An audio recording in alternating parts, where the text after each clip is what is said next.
Dr. D, Dr. D, Dr. D. Dr. D, Dr. D, Dr. D. Dr. D, Dr. D, Dr. D. Explain stuff.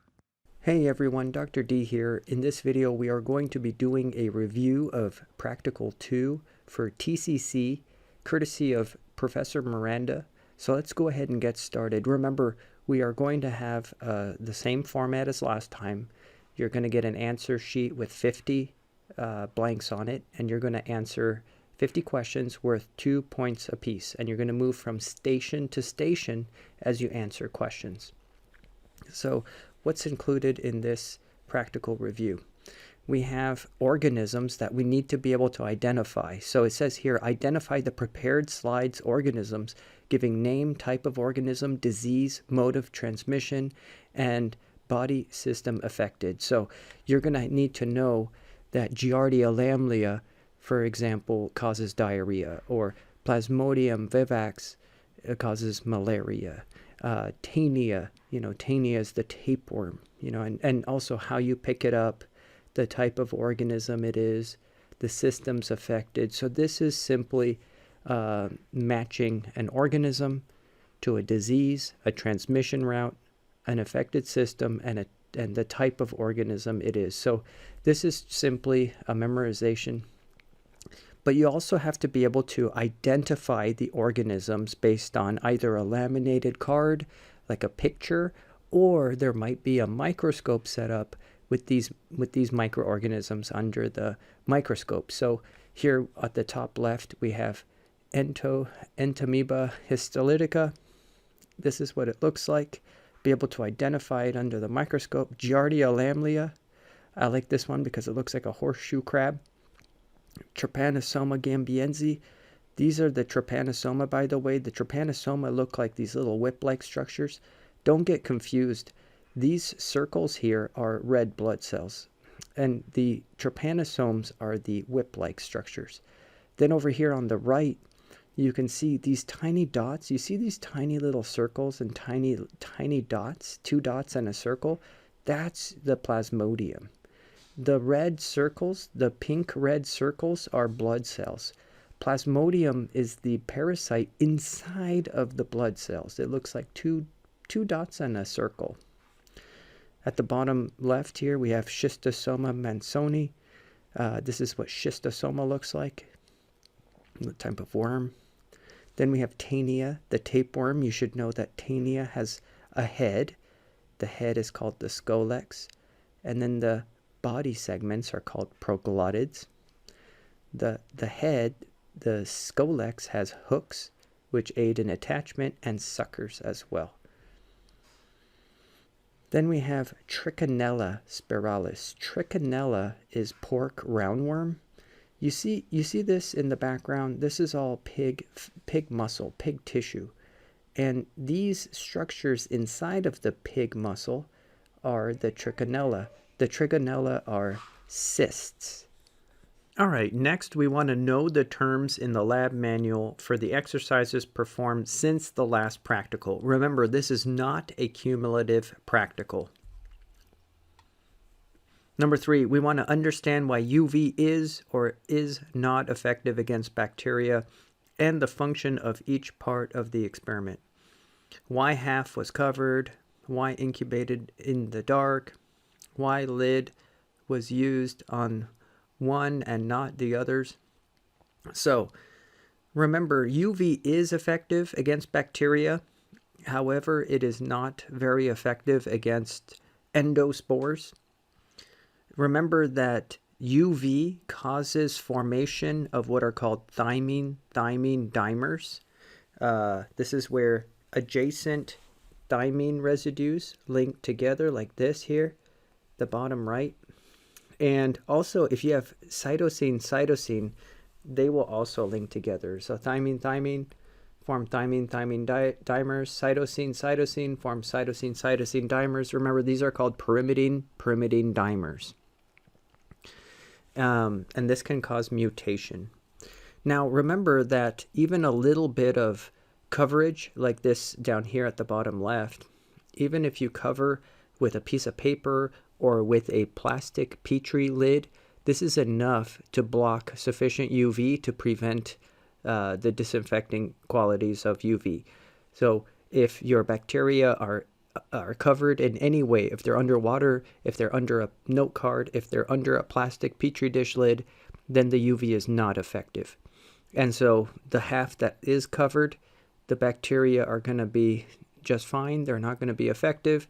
And the half of the plate that's uncovered, that's the half that is going to be actually hit with the UV rays, and the bacterial death will occur there. The reason why these plates needed to be incubated in the dark is because visible light repairs the UV damage. Visible light repairs these dimers.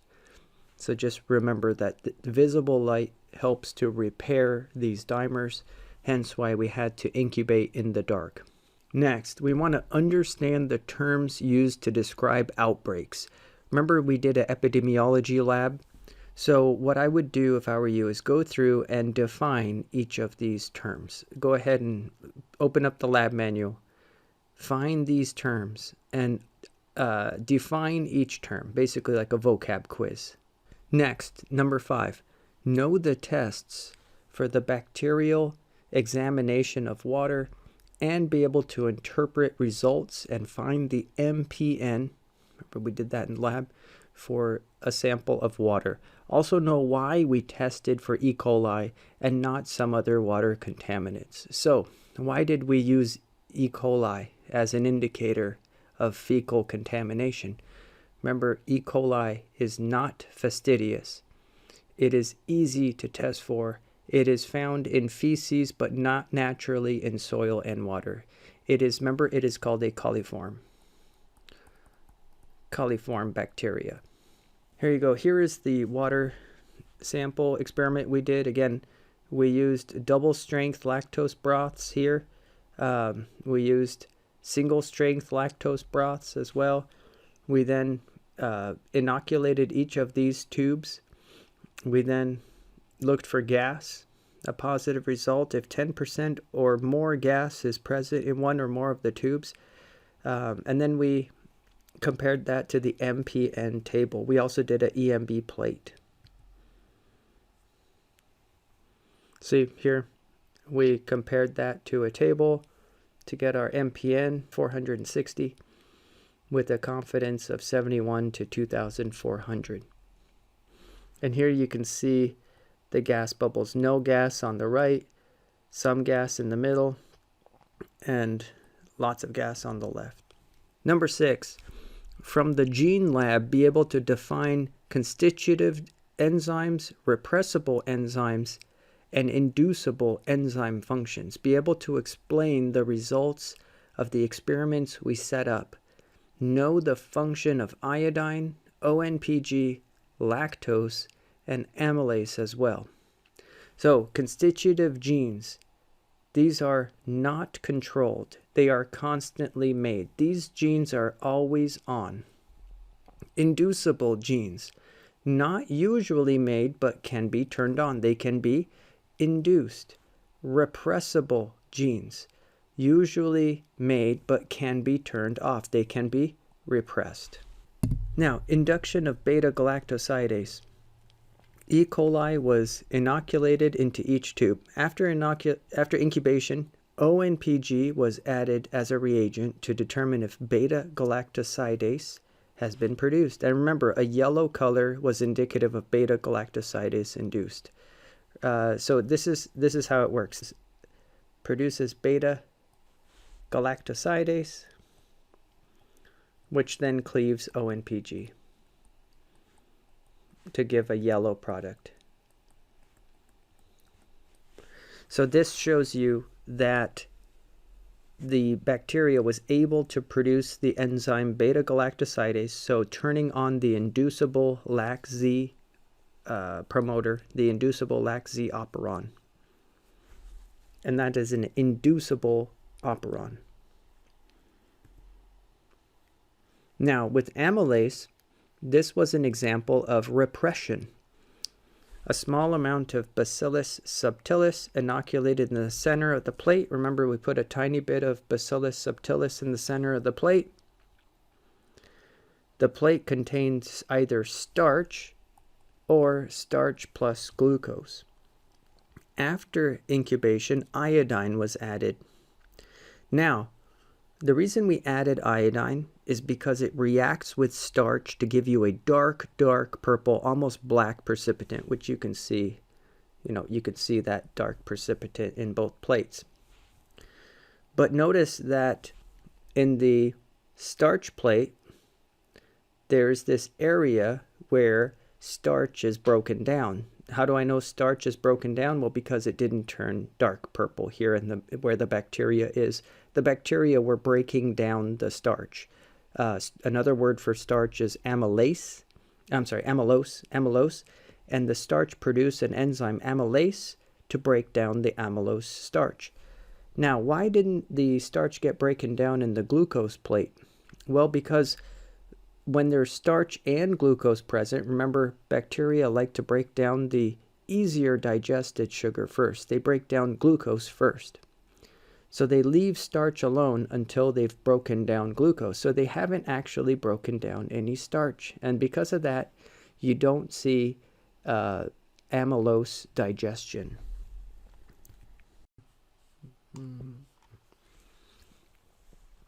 All right, for number 7, we need to be able to determine the thermal death point and thermal death time and see how heat can be used as a control mechanism. Remember the definition: thermal death point is the lowest temperature necessary to kill organisms in a culture in 10 minutes. So what is the lowest temperature necessary to kill microorganisms in 10 minutes? Whereas the thermal death time was the minimal time necessary to kill all of the organisms present at a given temperature. Let's look at an example in the next slide here. Remember this from our experiment? Let's start with S. aureus, for example. What is its thermal death point? Remember, to get that, we want to find the lowest temperature that kills the bacteria in 10 minutes. It wouldn't be 60 degrees because I see growth all the way up to 30 minutes. It wouldn't be 70 degrees because I see growth all the way up to 20 minutes. I think it's 80 degrees because that's where the growth stops, right there at 80 degrees. Did you see that? So I would say 80 degrees is the thermal death point for S. aureus. What about the thermal death point of E. coli? It looks like it would be 100 degrees, right? 100 degrees. And the thermal death point of B. megatherium, I would say we didn't get there. Even at 100 degrees, it grew in 10 minutes, after 10 minutes. So more than 100 degrees, I would say, for B. megatherium. Now, what is the thermal death time? What is the thermal death time? The thermal death time is read left to right and find the lowest time and temperature that kills the organism. So the lowest time and temperature is 60 degrees at 40 minutes for S. aureus. It's 70 degrees for 40 minutes for E. coli. And it's 90 degrees for 30 minutes for B. megatherium. Okay, I hope that makes sense. So at the bottom there, it says something else. It says the thermal death time must include both temperature and time, while thermal death point only needs temperature listed because the time is always 10 minutes. All right, concept 8. Know the common bacteria found on the skin and what tests were used to identify some of the bacteria sampled and why. Number 9, know the common bacteria found in the throat, what alpha and beta hemolysis look like, and what the catalase test and oxidase test indicate about the bacteria. We need to see exercise 15 for organisms of skin and throat. Remember the biochemical tests that we typically use for gram-positives? We used glucose plus bromcresol purple. We used mannitol salt agar, blood agar, catalase, and oxidase. Here, This is the Bromkressel purple. A positive result looks like this on the right, and a negative result looks like this on the left. Here, this is the mannitol salt agar plate. Remember, a positive test for mannitol use is on the right, and negative for mannitol use is on the left. The bacteria that grow are resistant to salt. They are halophiles. Then the oxidase test, a positive result turned purple on the swab. A negative result looked like there was no color on the swab.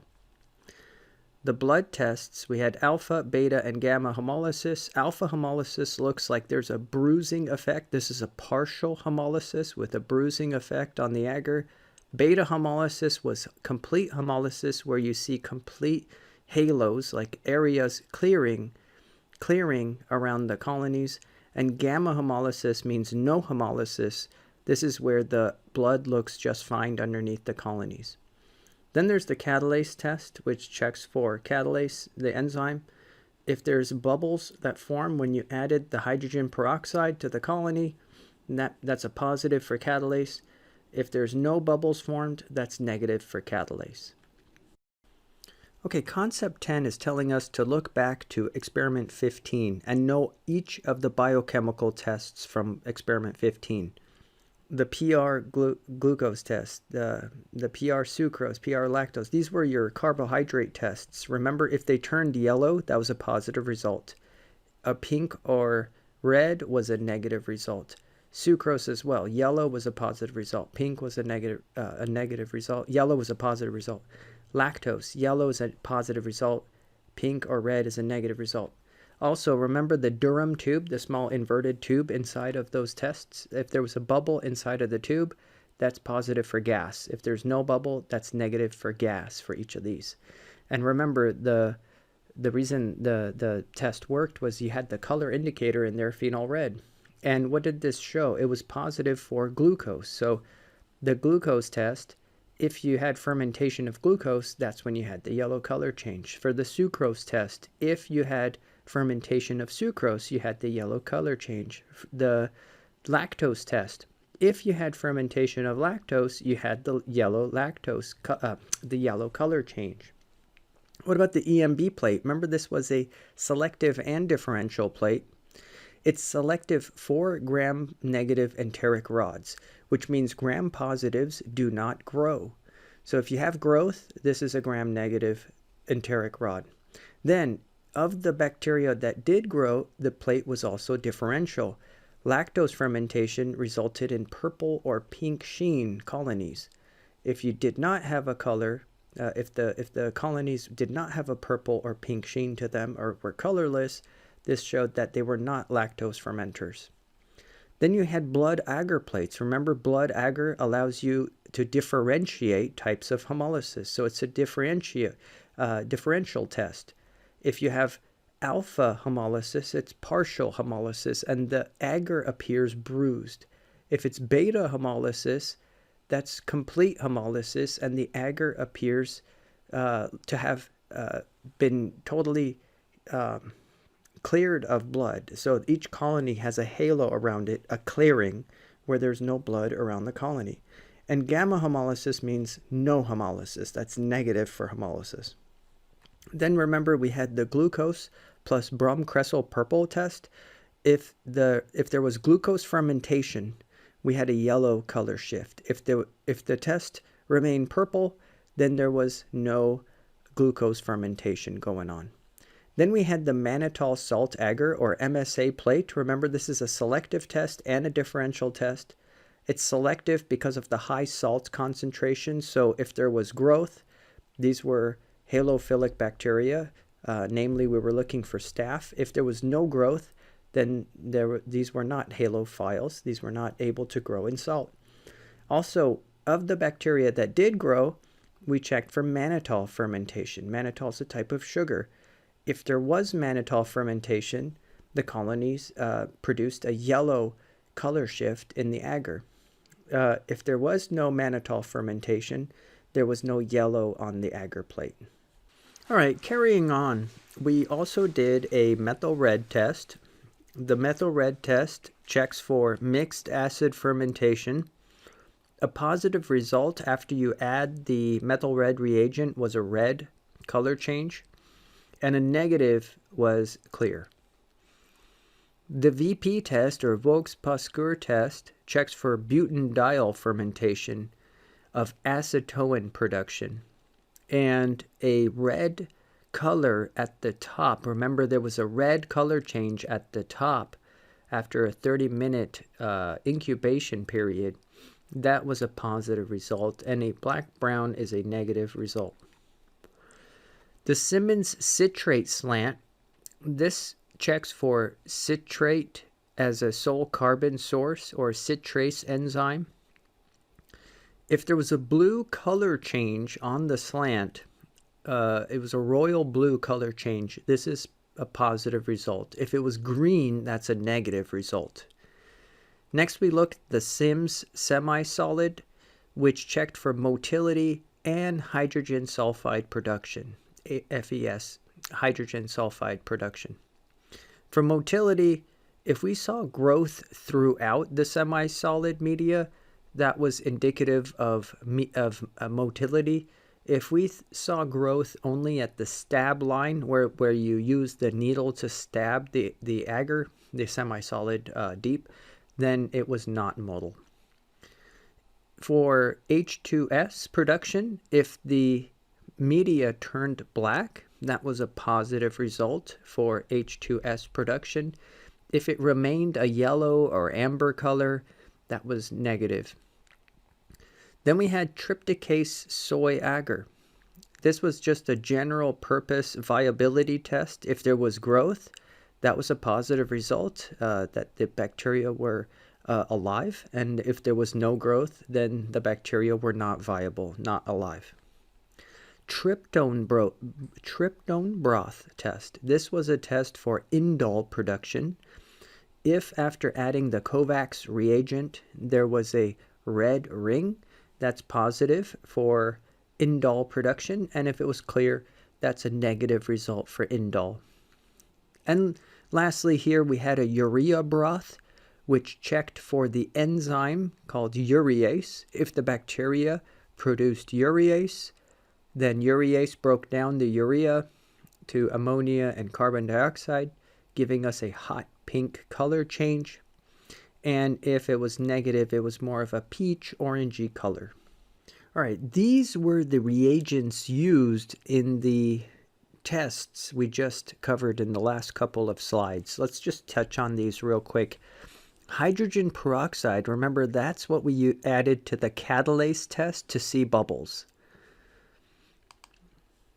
The Kovacs reagent we added to the indole test, or tryptone broth, to see indole production. Remember, that's what turned red or gave us a red ring. The methyl red reagent was for the MR test, the methyl red test. The oxidase strip, or in our case, remember it was the oxidase swab. That's the one that turned blue in the presence of oxidase. Then we have, for the VP test, we had Vaux-Pasteur A and Vaux-Pasteur B. These were the reagents we needed to add to see that dark red shift for acetoin production. And then ONPG, I believe we had a small ONPG disc inside of the ONPG test. This was the one for the beta-galactosidase test, and remember, it turned yellow. And here are just a kind of collage of the different tests we use. Remember the phenol red fermentation tests. This is a negative result on the left. Positive result for fermentation. The sugar fermentation turned yellow. And if you had sugar fermentation plus CO2 production, gas production, you saw the bubble in the Durham tube. The indole test, here is your pink, hot pink ring for positive result, and here's a negative result on the left. The methyl red test, here's a positive result on the right and a negative result on the left. Remember, you had the red color shift. Then you had the Sims semi-solid medium. If there was motility, you see how the bacteria are all distributed throughout the agar. That's motile bacteria. Here you see how the bacteria are only along the stab, line of the needle, that's non-motile bacterium. Also, do you see here how it turned black? The Sims semi-solid medium turned black. That is indicative of H2S. And here you see the absence of that black precipitant is indicative of negative result for H2S.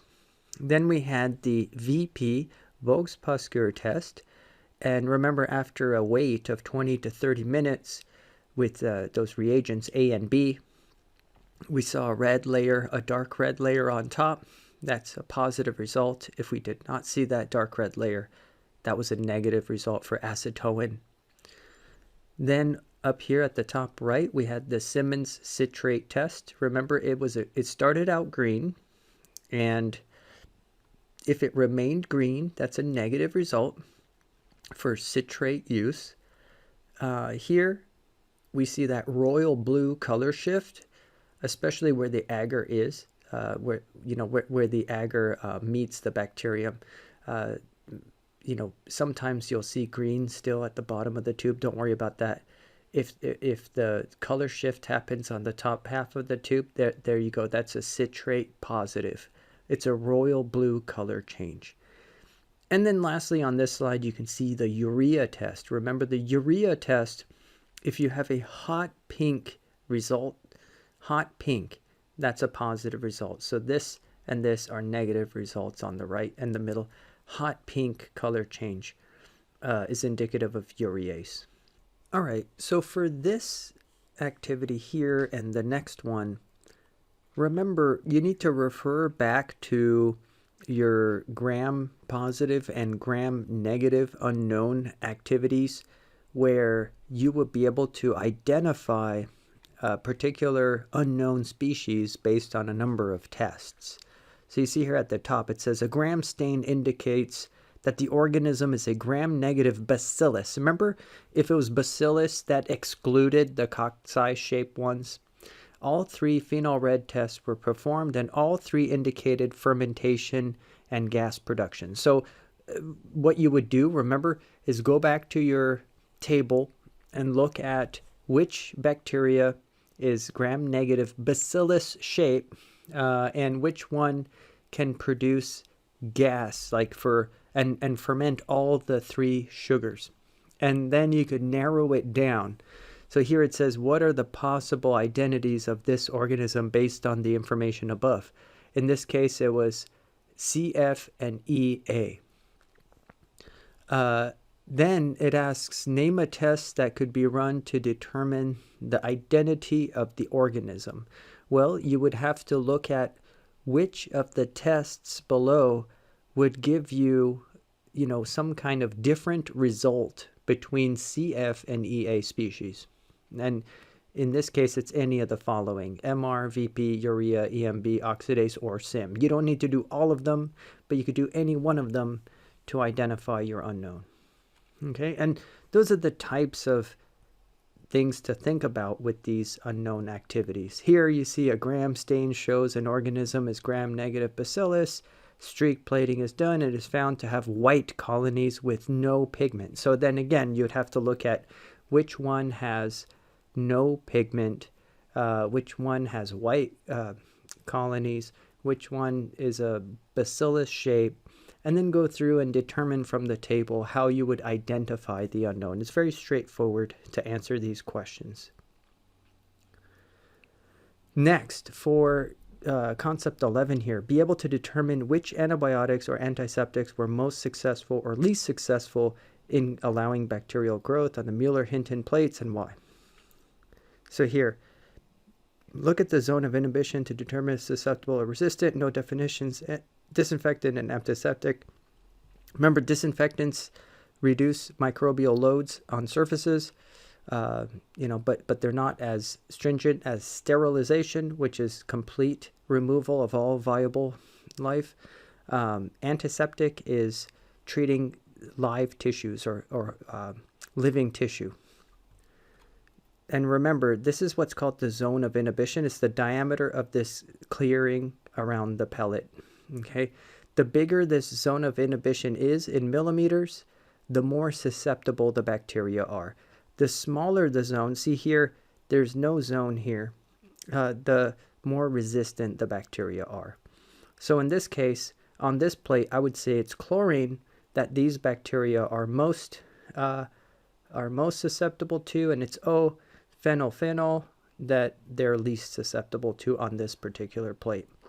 Now over here, this is the Kirby-Bauer test. Remember, for antibiotic sensitivity, they are resistant to this particular bacteria at the bottom right, amoxicillin, and they appear to be the most susceptible. They are the most susceptible to SIP, and they are the most resistant to AM.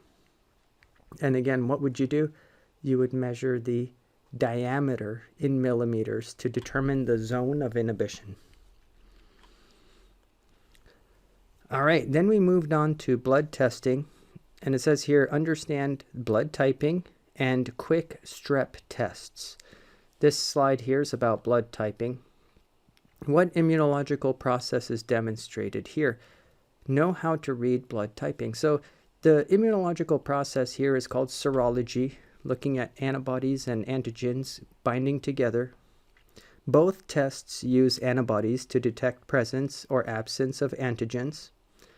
And in the blood testing, remember we're based on agglutination.